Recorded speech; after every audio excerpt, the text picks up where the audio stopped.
Welcome to A Conversation with History. I'm Harry Kreisler of the Institute of International Studies. Our guest today is Stewart Patrick, who is a senior fellow and director of the Program on International Institutions and Global Governance at the Council of Foreign Relations. His new book is The Best Laid Plans, The Origins of American Multilateralism and the Dawn of the Cold War. Stewart, welcome to Berkeley. Thank you very much. It's wonderful to be here. Where were you born and raised? I was born in New York City and spent the first 3 years of my life in Paris. But ever since then, I was basically raised in suburban Maryland, right outside of Washington, D.C. And looking back, how do you think your parents shaped your thinking about the world? It's particularly my father, I would say. He was an international tax attorney, and not that I was necessarily enamored of international tax, but when I was a child, he negotiated tax treaties all over the world, and he was gone, which was for a lot of the time, which was too bad. But he would come back with all sorts of curios from different parts of the world, Indonesia or Africa, parts of Kenya, etc. And I think from the time I was very young, I sort of looked at life as almost a sort of a life as National Geographic magazine in some ways, and so I became very interested in international topics at a quite young age. And was there discussion of international politics at the dinner table, or just the stories of his trips and the hard work of negotiating? It was probably more the stories of his trips, and actually he was, in some ways, it was more the romantic aspects of things, and the day or two trips off the side of these negotiations to the Okavango Delta or a place like that. But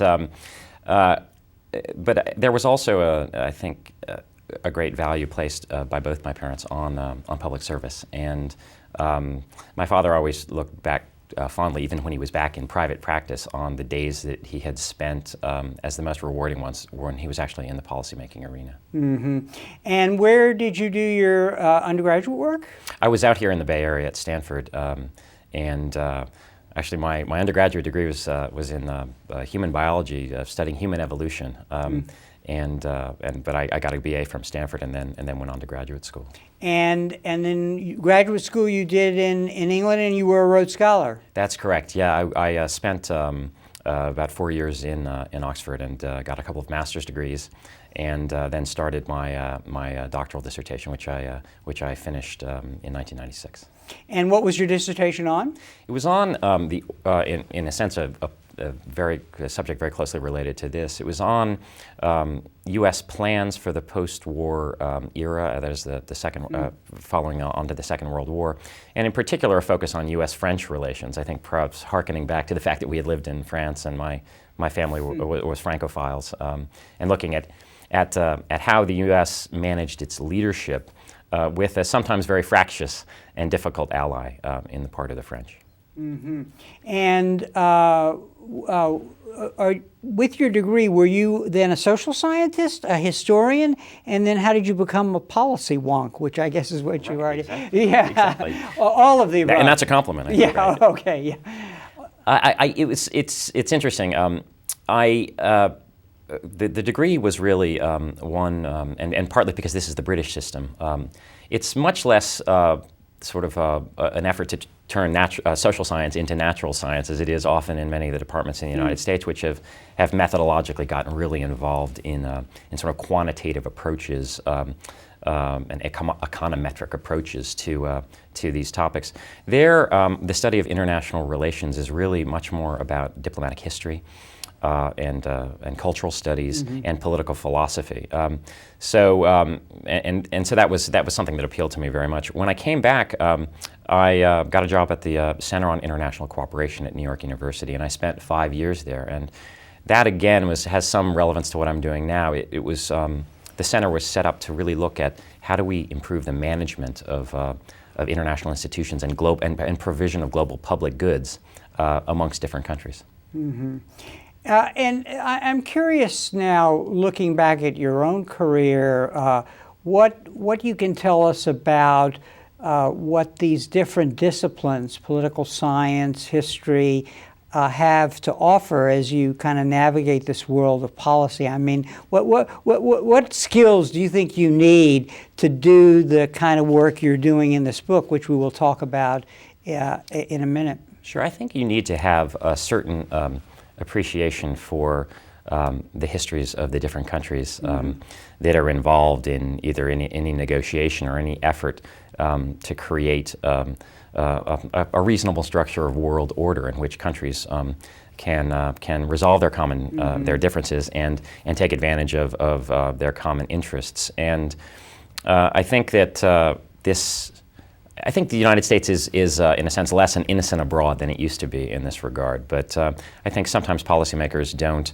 approach international problems with enough of an effort to see things through the eyes of others. And is that something, by the way, that you got from your father? Because if he was negotiating tax law treaties, I guess to reach that common good in a tax treaty, you really have to navigate the localisms. Yeah, I think so. Also, my undergraduate degree, when I was studying human evolution, I did a lot of anthropology as well, which discussed the difficulties really of in a sense trying to put on the spectacles of somebody else in another culture. The other thing that I will say is I ended up partly as a policy wonk in the fact that from 2002 to 2005 I was in the Secretary of State's policy planning staff at the State Department when Colin Powell was Secretary of State at a time when there was tremendous controversy about what the U.S. role in the world should be, in particular what its attitude towards multilateral institutions should be.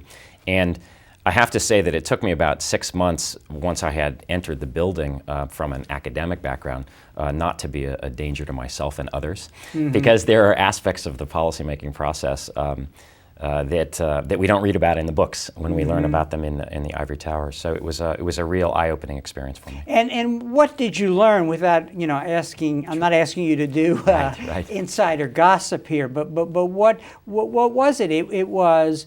Well, the first thing that comes to mind, was it about saying, well, that isn't the lesson of history with regard to this particular thing? That isn't exactly the way we did that when we did it somewhere else? Yeah, I think the two things that were the most eye-opening for me when I was at the State Department were, first of all, the power and often blinding power of ideology. And this wasn't necessarily always, this isn't necessarily common on the State Department during that era, but of aspects, in my view, of aspects of the Bush administration's foreign policy was the degree to which a certain moral certainty and love of ideas or particular ideas could sometimes blind policymakers to the complexity of the real world. The other thing, which is true in any administration, is the tremendous power of bureaucratic politics to actually govern what the outcome of foreign policy is. And there's a cliche that where you stand depends on where you sit, but until you have actually seen the unedifying portrait of sausage being made within what they call the interagency process, you really will not believe the degree to which that's true. And that must be terribly frustrating for somebody who actually can see ideas in their context, but also can see them in the context of history.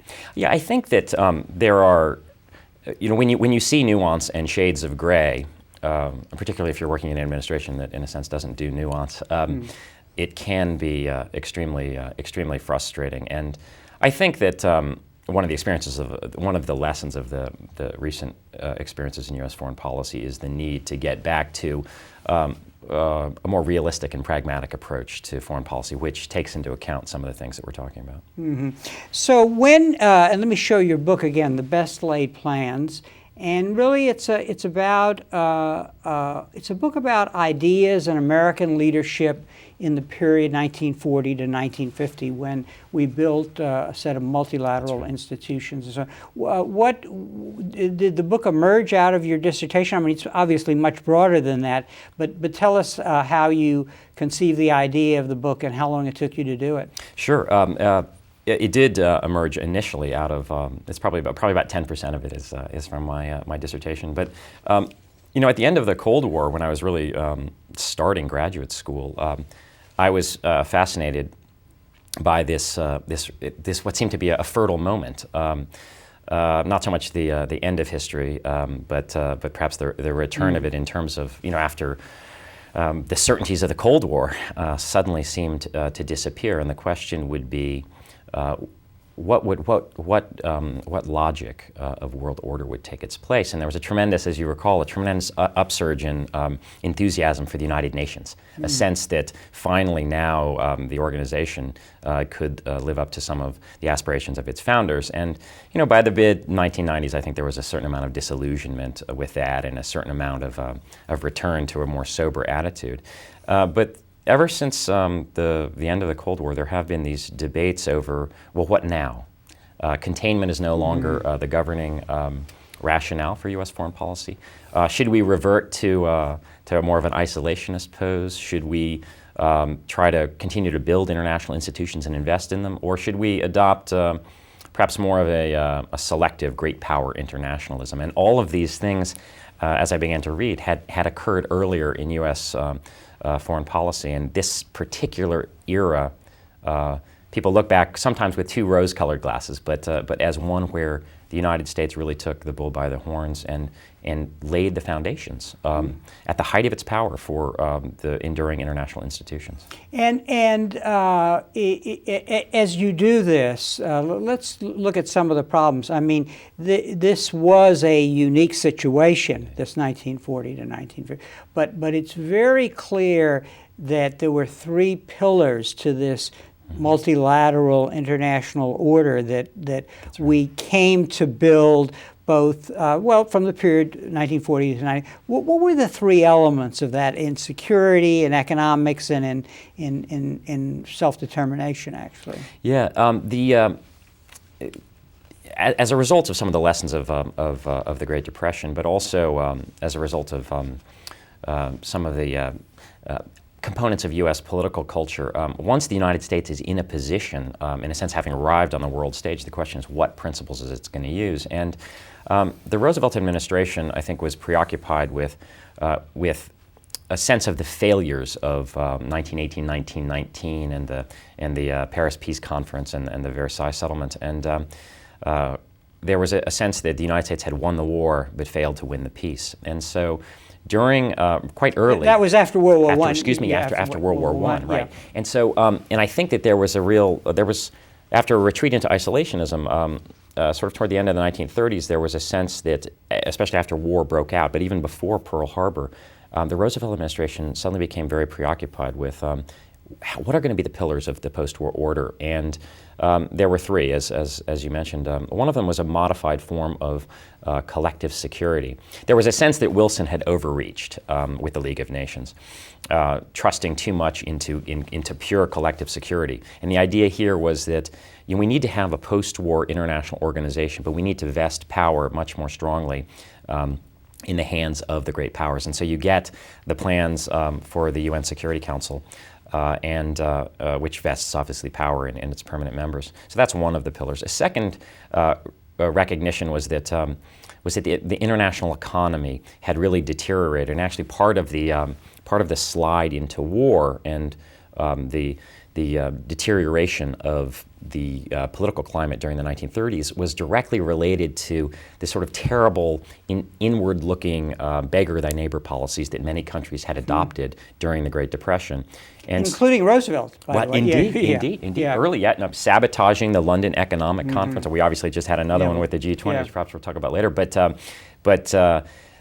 Yes, and during the Hoover administration as well, with the Smoot-Hawley tariff, and global trade collapsing from $50 billion a year to $15 billion a year, et cetera, over the course of 3 years. So under the leadership of Cordell Hull, who's a sometimes maligned Secretary of State, but the longest-serving Secretary of State in American history, the United States began a reciprocal trade agreements effort to try to lay the foundations for a post-war system of non-discriminatory international trade and payments. And that ultimately resulted in the general agreements on tariffs and trade. And then the third component, which I associate with as integral to U.S. liberal internationalism, is support for political self-determination. And this was the notion that one of the reasons for global violence and instability, and also for discrimination in economic terms, and also just an unjust element of world order, was the persistence of European colonial empires. And so there's a very strong element of this liberal internationalist vision which calls for the self-determination and winding up of the European colonial empires. And this is visible in the Atlantic Charter of 1940 and a number of statements during the Second World War. And the rest of the book, in a sense, that's the beginning of the book. The rest of the book is what the heck happens when the Cold War suddenly breaks out, and what happens to this vision. Mm-hmm. Now, as a student of international politics, I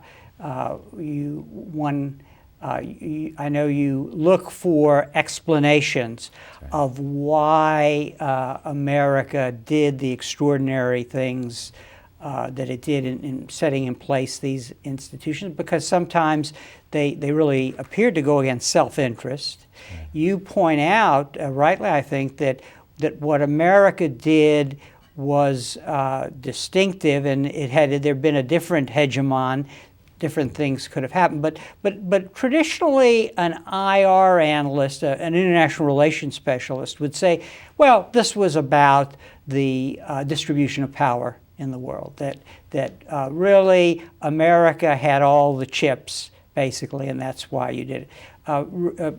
You move beyond that, but respond to that way of looking at this, sure, and why that's not an adequate explanation. Sure, and I think that this is, within, as you point out, within the discipline of international relations, there, the mainstream theorists, sometimes called neo-realist or neoliberal institutionalists as well, would suggest that that there are so-called rational choice reasons for why the United States, given its power position and given its long-term interests, would have adopted multilateralism as a framework for world order. The difficulty with those sorts of explanations, there are a number of difficulties, but the big one is it presupposes that no matter who had been, what country had been in the U.S. shoes, we would have gone in this direction. And I think if you indulge in a few counterfactual thought experiments about how things might have been different, it's not simply that if Nazi Germany had won the Second World War, things would have looked a lot different.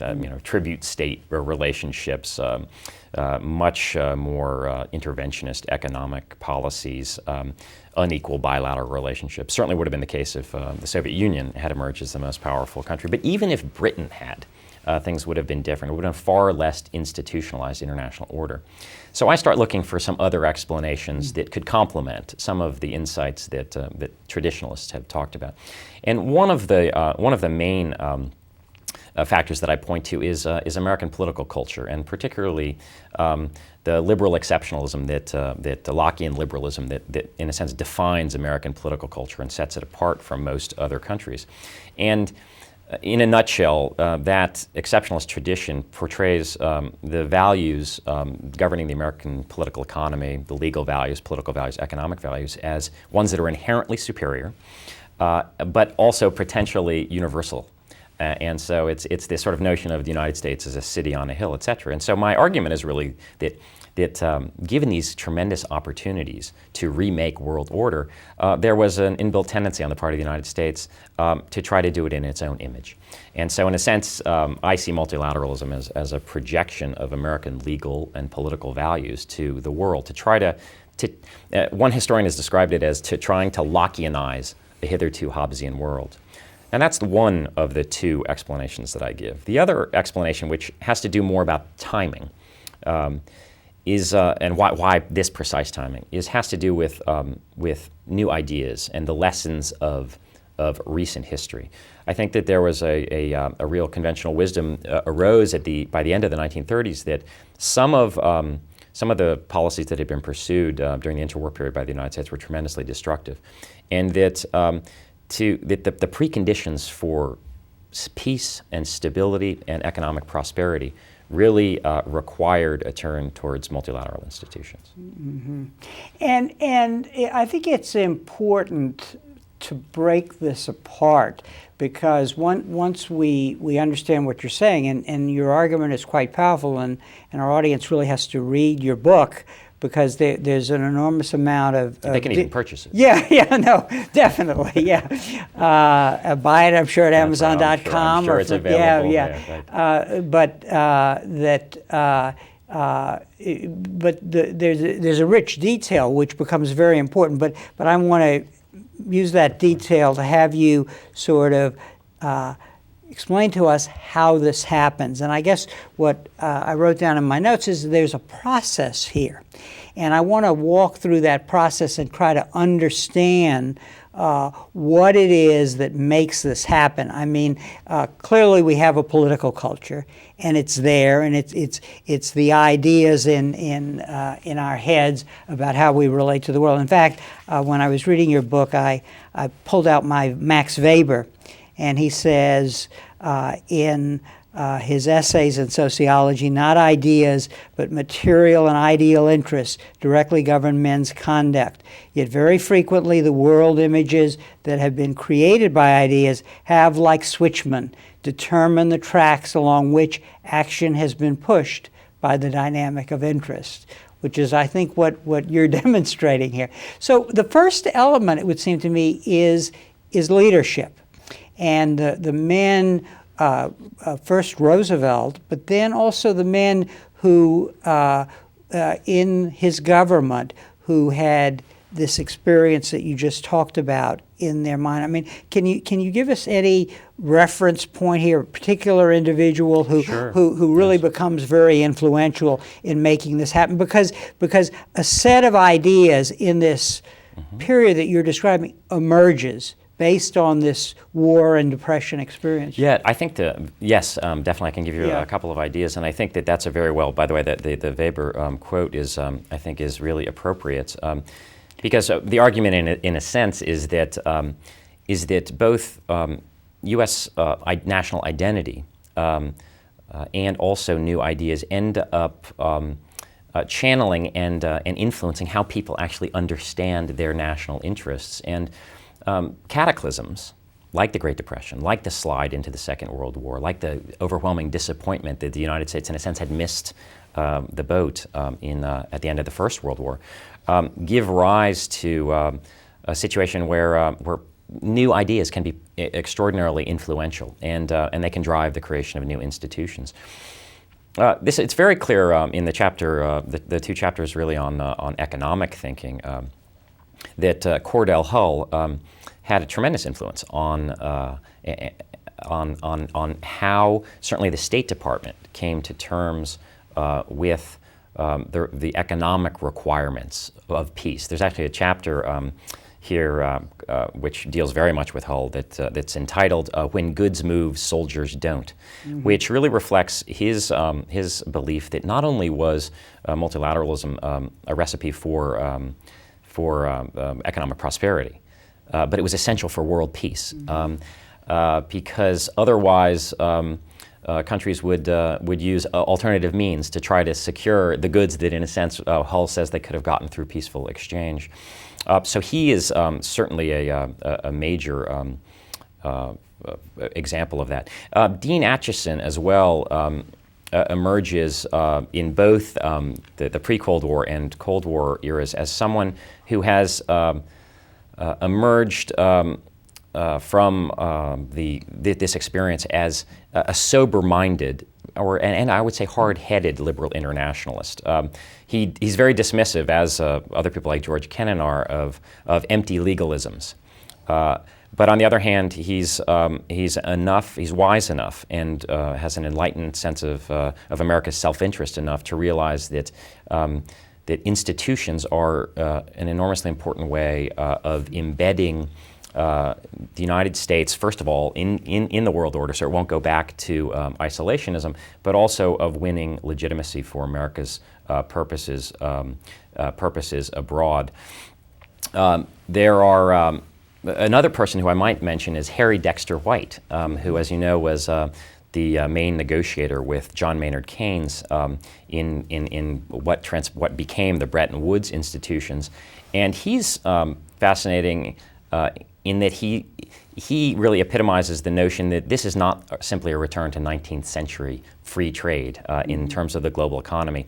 It's a world economic order that is largely open, but it's predicated on domestic intervention. And the message that comes through loud and clear from White and from his colleagues is that world prosperity is too important to be left in invisible hands, and this is something that I think in our own era has a certain amount of resonance. Yeah.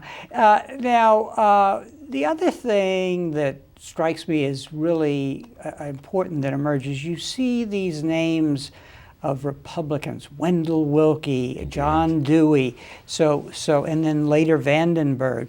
That is, Republicans on the other side of the aisle from the Democrats who are in power in the White House, buying into these arguments.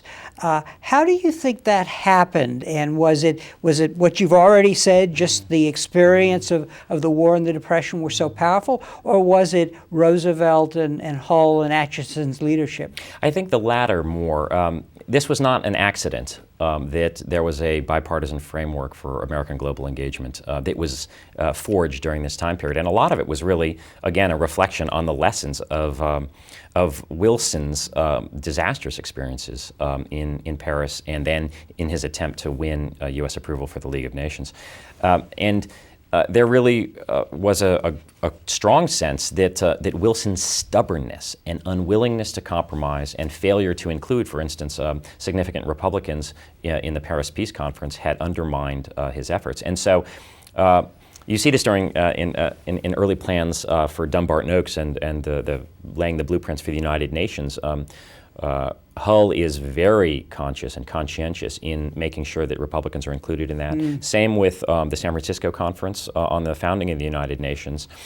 And the most dramatic episode of this bipartisanship occurs in sort of the later end of 1944 when Governor Dewey of New York, who's the Republican standard bearer during that year, starts to make some statements that he really mistrusts where Roosevelt is going in terms of the post-war international organization, worries about all sorts of secret agreements that are being reached. And Hull reaches out to John Foster Dulles, Dewey's emissary, and they together negotiate to keep out of the 1944 presidential election the very question of whether or not the United States should enter the post-war United Nations, which in the current environment is just almost inconceivable to think that you could actually, abstract that from domestic politics. So, one can exaggerate during this time the notion that politics stops at the water's edge. I mean, certainly Mr. Republican,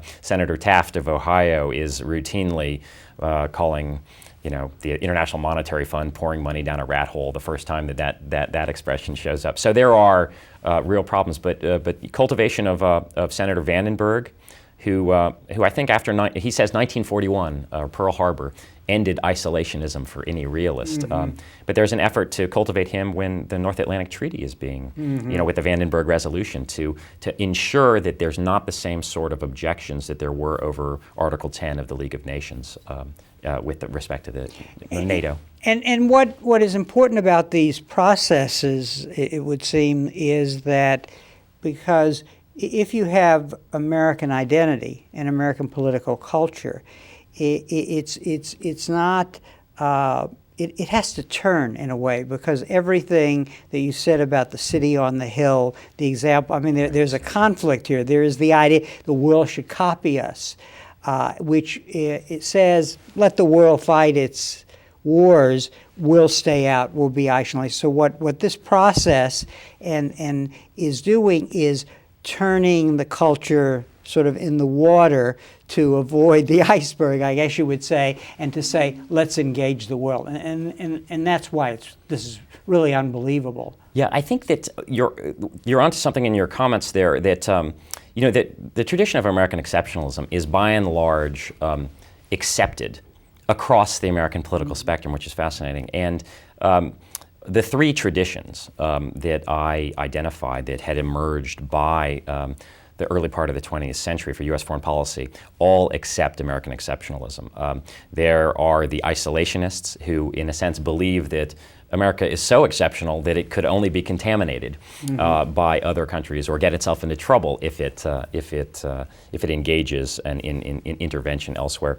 There are the great power internationalists along the lines of Teddy Roosevelt, who believe that the United States is a righteous power. but it's a power. And if anything, its multilateralism should be along the lines of a concert of great powers, but it should pursue a very geopolitically sober course.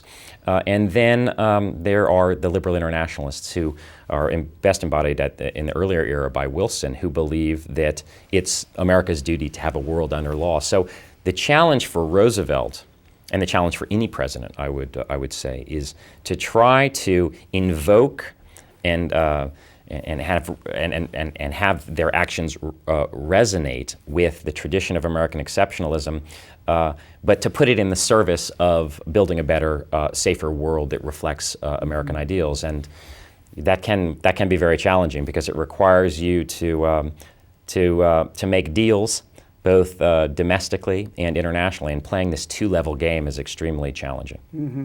And then the other element that we have to add here is the emergence of the Cold War at the end of this period, where America has to step back a little from its universalism and focus on building up the economy of Europe and creating NATO.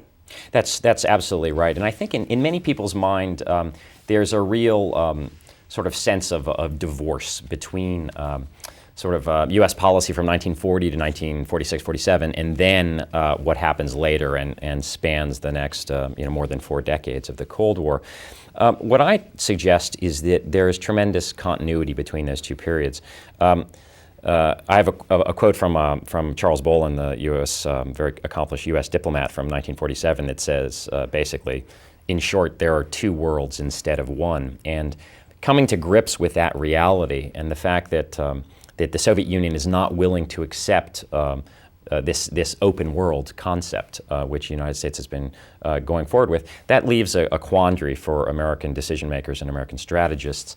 Do they abandon that vision, or do they do something else? And they do something else. They try to marshal that open world vision in the service of a more circumscribed free world community. It's not one world, as Wendell Willkie had hoped in 1942 when he made his famous round the world journey, but it's a free world. And so the multilateral institutions become, if you will, the shield and the spear of U.S. foreign policy, and you see transformations in the economic realm and in the security realm. Let's go back to the origins of your book and not to the origins of the multilateral world, because you were in graduate school. You get interested in this founding period, and so it is this period of the following Clinton administration, and then the Bush administration, where you just told us you served, where a comparable set of problems emerge, right. Really. And I think it's very important to talk about those two periods, and then as an entree point to talking about the present economic crisis, because in a way, we're really, it's the same set of problems again. And so, in a way, Clinton was looking around. I think your colleagues Goldgeiger and Cholet in their book say that they even brought Atchison to Washington to ask him, well, what should be the grand strategy? And so, talk a little about that, because we wind up not building a new set of institutions, it appears, or adapting the institutions we had in a way that followed through on the new world. Yeah, I think that early on, and even with going back to George H.W. Bush's administration, with the invocation of the notion of a quote-unquote new world order, there is an effort to some degree to, it's somewhat desultory, but to try to create new institutions. So you get, for instance, the creation of the World Trade Organization, et cetera. And to some degree, the Clinton administration's doctrine of engagement and enlargement of countries from the former Soviet Union, et cetera, a Europe whole and free, et cetera. These are efforts to try to in a modest way, try to expand the existing Western institutions that have served so well during the Cold War. I think that that there was often during the Clinton administration less forthright American leadership than there might have been.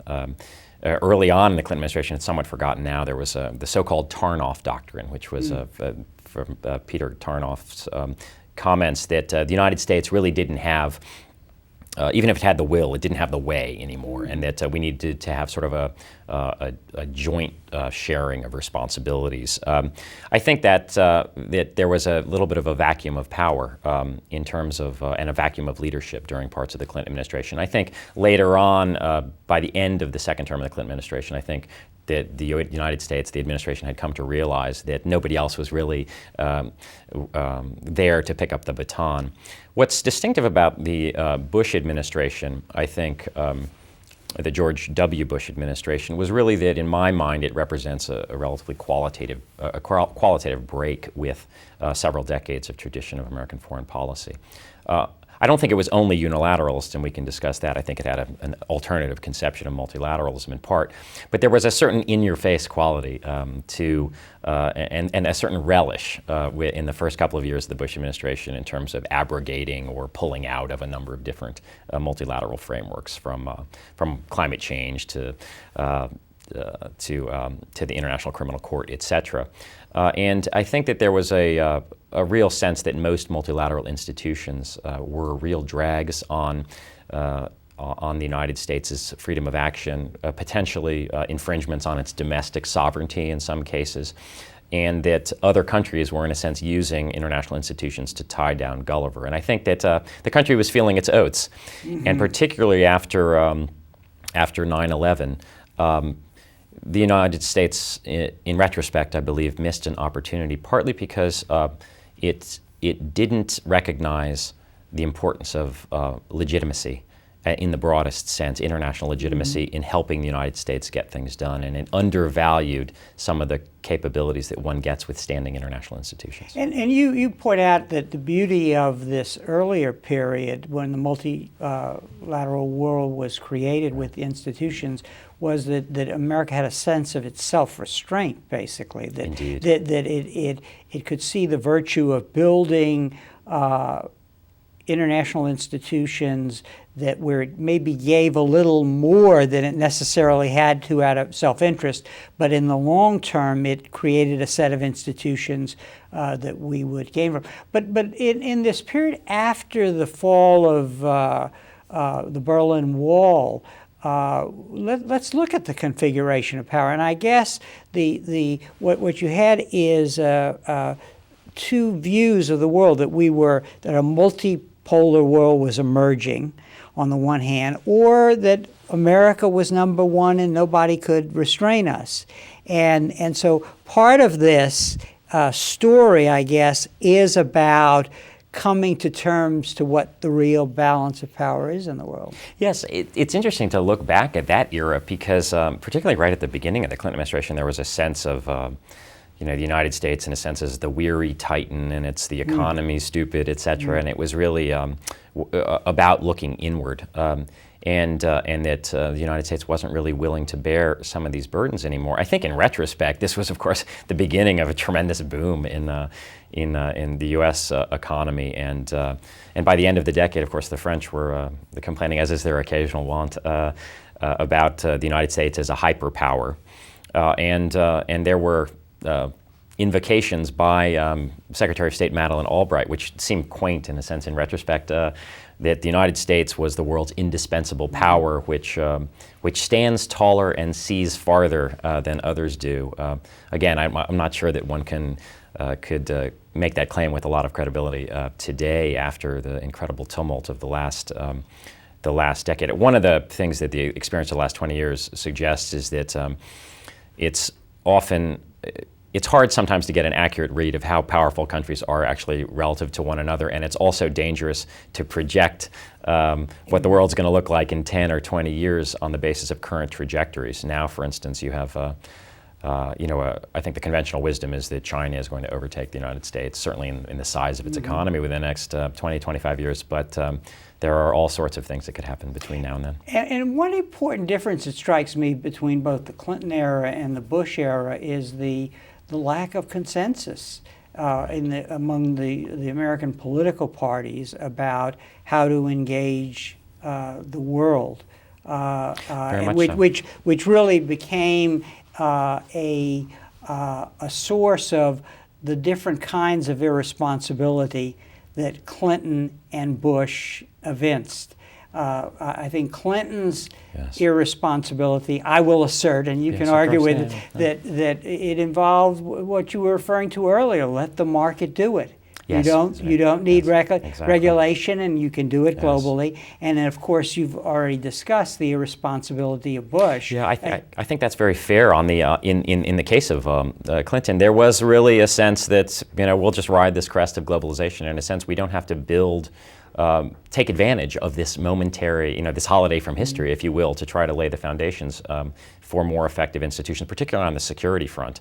And so I think in retrospect, the Clinton administration relied too much on the market, as you say, and didn't pay enough attention to some of the geopolitical trends, and didn't use that moment of prosperity to invest in international institutions. The breakdown of bipartisan comity on is to some degree understandable, because the Cold War, of course, could unite liberals and it could unite conservatives. And the disappearance of this common entity, this common adversary, did deprive, in the same way that it deprives the West of, in a sense, glue and solidarity, it also deprives the American polity of a similar sort of glue that could justify long-term investments in some of these institutions. But the level of partisanship, by the mid-1990s, with respect to how the United States should engage the world is quite dramatic, and that certainly carries over into the Bush administration. I think 9/11 is also tremendously important in how the Bush administration decides to engage the world. And there is a sense that in an age of transnational terrorism and of potentially catastrophic threats that can come without warning, that it's unwise and would be an abdication of responsibility for U.S. statesmen to leave U.S. security in the hands of organizations that are often as hamstrung as the UN Security Council. Mm-hmm. But it was in both cases kind of a fascination and an acceptance of America's unbridled power. I mean, Clinton didn't evidence it in the military realm so much as he did in the financial, for example, the 1990s financial crisis. Sure. And of course, with Bush, it's quite obvious. Now, we now have an economic collapse, basically, or a near. Maybe I shouldn't go that far and just say a severe economic crisis. And so the question, it's very clear now that this is a much more multipolar world. Indeed. In the economic realm. So let's look at your analysis. And as I read your book and we're experiencing the G20 meeting, it sort of struck me that when we get these people together now and there isn't the preeminent power, that there's a lot of this national political culture and national identity that's coming to the fore and explains the lack of agreement. Is that a fair use of your book? Yeah, I think that I think that in part, yes. I think that when one looks at the challenges of sort of world order making or remaking in the time of this global financial crisis, there are some major differences between the eras that make it all that much more difficult for the Obama administration and indeed the United States as still the world's preeminent power in trying to forge a new order or try to sponsor a new order. And one of them is, there's a couple of issues here. One of them is, in relative terms, the United States is not nearly as powerful as it was at the end of the Second World War, when it bestrode the world like a colossus, as the saying went. You have a situation where it's gone from the world's leading creditor country to the world's greatest debtor country, and where it's balanced economically by the European Union, and it's dependent on the Chinese to maintain the role of the dollar as a major reserve currency around the world. So it's on the ropes a bit economically, but it's also it lacks the sort of ideological leadership that it enjoyed during that era as well. You mean ideological leadership in the world? In the world, the world. And then what I mean by that is that the financial crisis has really hit at the American model of capitalism.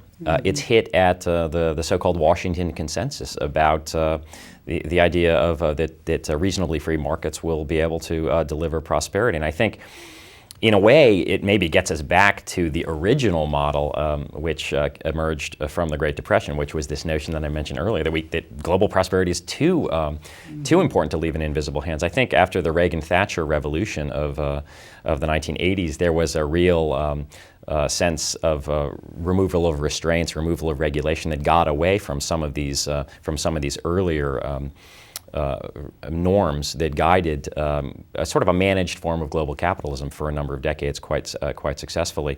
The other another thing that's very difficult is that we're faced with a challenge here of trying to adapt international institutions to tremendous changes in the global distribution of power, to accommodate the rise of powers, particularly in Asia.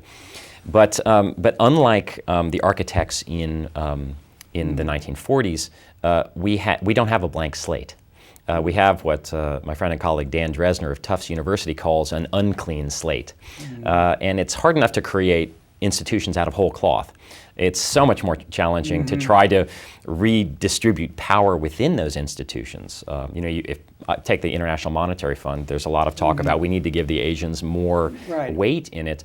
But there's going to be a lot of oxen gored if that occurs. So the Belgians will say, wait a second, you're going to try to dilute our power. Now, it's only Belgium, but it's part of the European Union, and they'll object. So trying to reapportion these things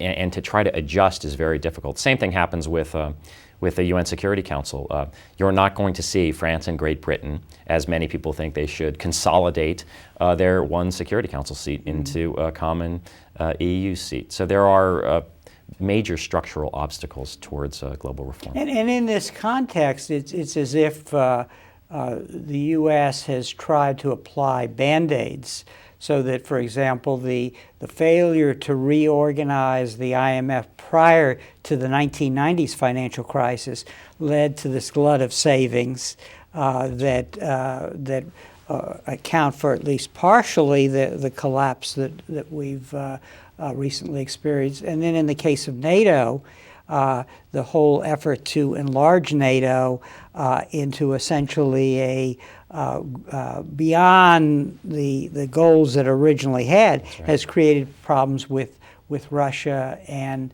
now we're seeing NATO reaching to the problem of creating stability in the Pakistan, Afghanistan.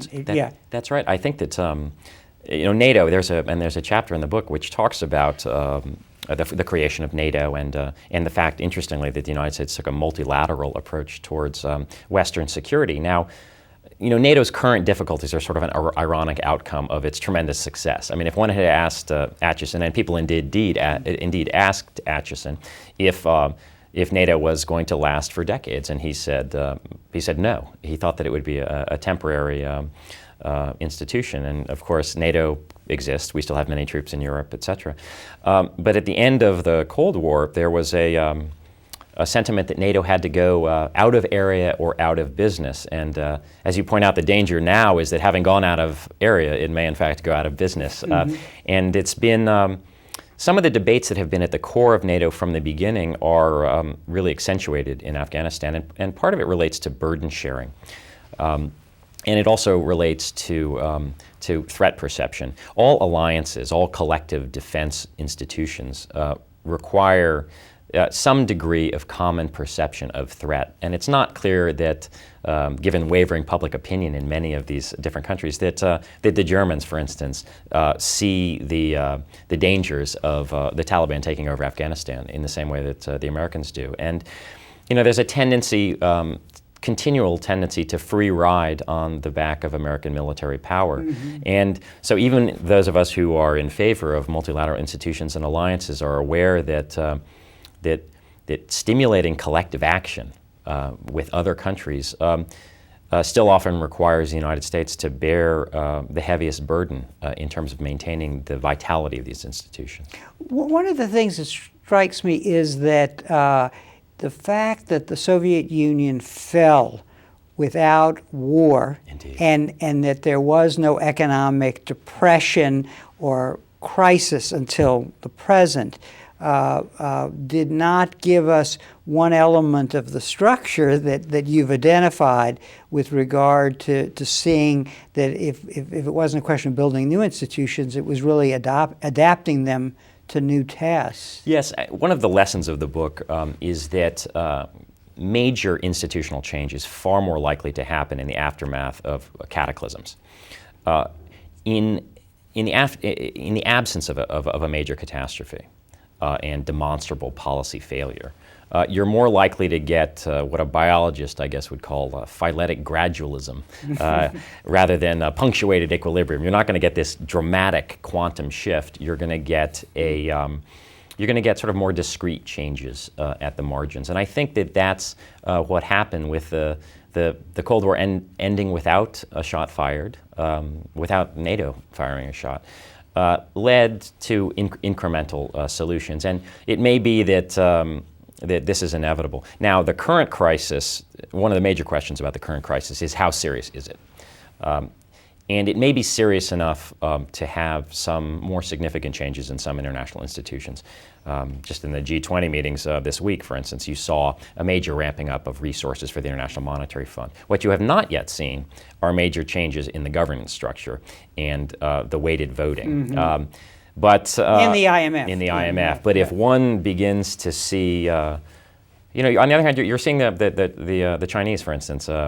They're feeling their strength a little bit because they've been hit a lot less, and the currency imbalance that you noted between the United States and China in particular has provided a certain leverage.